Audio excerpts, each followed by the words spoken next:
ಈಗ ಥಟ್ ಅಂತ ದುಂಡು ಸುತ್ತಿ ರಸಪ್ರಶ್ನೆ ಕಾರ್ಯಕ್ರಮ. ಇದರಲ್ಲಿ ಭಾಗವಹಿಸ್ತಾ ಇರತಕ್ಕಂತಹ ಮಕ್ಕಳು ಪಾರಮ್ಮ ಕುರಿ ಮತ್ತು ಭೀಮನಗೌಡ ಹೊಸಮನಿ. ಯಾರು ಅತಿ ಹೆಚ್ಚು ಸರಿಯಾದಂಥ ಉತ್ತರಗಳಿಗೆ ದುಂಡನ್ನು ಸುತ್ತುತ್ತಾರೋ ಅವರು ಈ ಒಂದು ಕಾರ್ಯಕ್ರಮದಲ್ಲಿ ವಿಜಯಶಾಲಿ ಆದ ಹಾಗೆ. ತಾವು ರೆಡಿ ಇದ್ದೀರಾ? ಓಕೆ.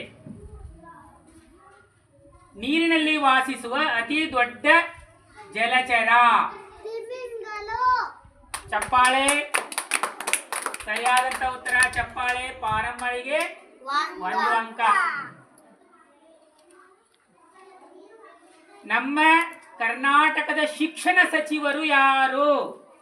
ಸರಿಯಾದಂತ ಉತ್ತರ ಭೀಮನಗೌಡ. ಏನದು ಉತ್ತರ? ಏನು? ಓಕೆ, ಭೀಮನಗೌಡನಿಗೆ 1 ಅಂಕ. ನೆಕ್ಸ್ಟ್ ಪ್ರಶ್ನೆ. ಭೂಮಿಯ ಮೇಲೆ ವಾಸಿಸುವ ಅತಿ ದೊಡ್ಡ ಪ್ರಾಣಿ ಯಾವುದು? ಆನೆ. ಪಾರಮ್ಮಳಿಗೆ 1 ಅಂಕ. ನೆಕ್ಸ್ಟ್ 4ನೇ ಪ್ರಶ್ನೆ. ಒಟ್ಟು ಎಷ್ಟು ಗ್ರಹಗಳಿವೆ? 8. ಪಾರಮ್ಮಳಿಗೆ 1 ಅಂಕ. ಸರಿಯಾದಂತ ಉತ್ತರ. ನಮ್ಮ ದೇಶ ಯಾವಾಗ ಸ್ವತಂತ್ರವಾಯಿತು? 1947. ಸರಿಯಾದಂತ ಉತ್ತರ. ಪಾರಮ್ಮಳಿಗೆ 1 ಅಂಕ. ನಮ್ಮ ದೇಶದ ಸಂವಿಧಾನ ಯಾವಾಗ ಜಾರಿಗೆ ಬಂದಿತು? 1950. ಸರಿಯಾದಂತ ಉತ್ತರ. ಭೀಮನಗೌಡನಿಗೆ 1 ಅಂಕ.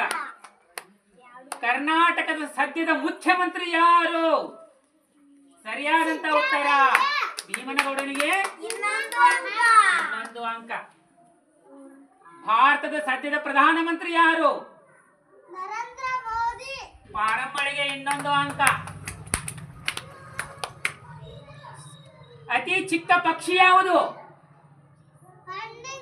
Humming bird. ಪಾರಮ್ಮಳಿಗೆ 1 ಅಂಕ. ಅತಿ ದೊಡ್ಡ ಹೂ ಯಾವುದು? ರೆಪ್ಲೇಸಿಯಾ. ಪಾರಮ್ಮಳಿಗೆ 1 ಅಂಕ. ನೋಡ್ರಿ, ಪಾರಮ್ಮ 7 ಅಂಕಗಳನ್ನು ಪಡ್ಕೊಂಡಾಳ. ಭೀಮನಗೌಡ 3 ಅಂಕಗಳನ್ನ ಪಡ್ಕೊಂಡಾನ. ಈ ಕಾರ್ಯಕ್ರಮದ ವಿಜೇತರು ಯಾರು? ಪಾರಮ್ಮಳಿಗೆ ಜೋರಾಗಿ ಚಪ್ಪಾಳೆ ಹಾಕ್ರಿ. Okay, thank you.